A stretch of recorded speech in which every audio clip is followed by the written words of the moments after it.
ask if we could to have Rising Tide Capital entrepreneur Pamela Roundtree come up and present a special award.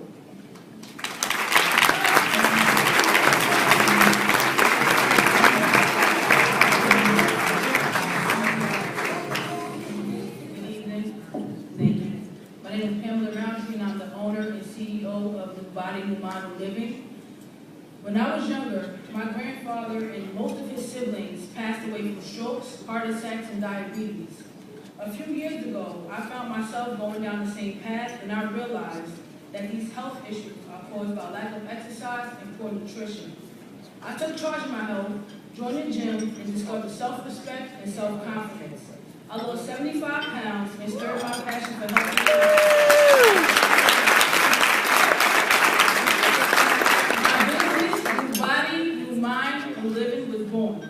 With limited access to healthy food and obesity and heart disease running rampant in urban neighborhoods, there is no time to waste. As a personal trainer, I am working to break the vicious cycle of obesity and unhealthy lifestyles. That's why I'm so grateful to have met Rising Tide Capital. They've helped me turn my passion into a business. Just as I've helped myself lose 75 pounds, I'm able to help others do the same. This would not have been possible without RTC. So I'm proud to present the award for entrepreneurial philanthropy to a foundation that shares my passion for helping people help themselves. Just as I've dedicated my life to fighting obesity, Paul and Phyllis Fireman and their family dedicate their time and resources to fighting homelessness and rebuilding communities. As a fitness entrepreneur, it is particularly inspiring that Paul Fireman is also the entrepreneur who gave us Reebok International, a company committed to empowering communities to embrace fitness. Ladies and gentlemen, Dan Fireman of the Paul and Phyllis Fireman Charitable Foundation.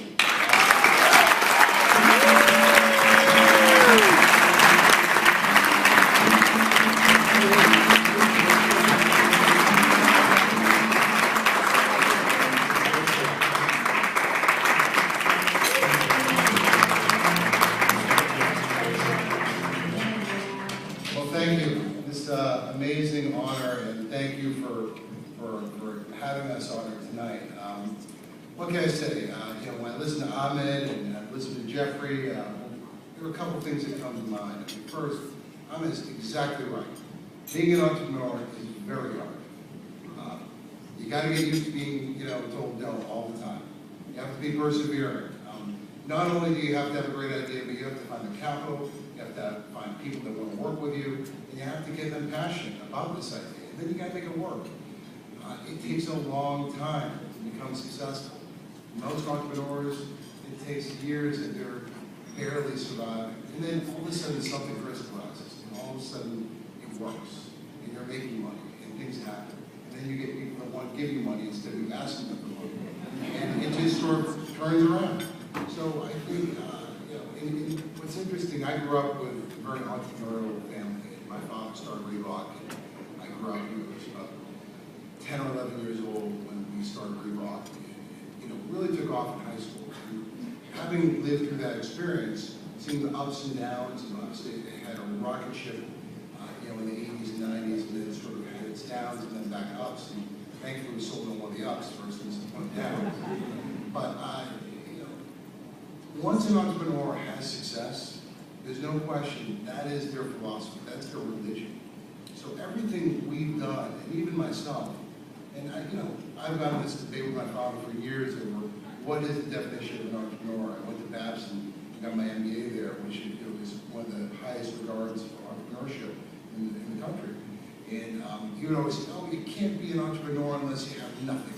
You have to start with nothing in order to, be an entrepreneur. Well, Babson would argue that there's corporate entrepreneurship and there's all sorts of, the truth is, after listening to tonight, being an entrepreneur is about making a difference, not just in your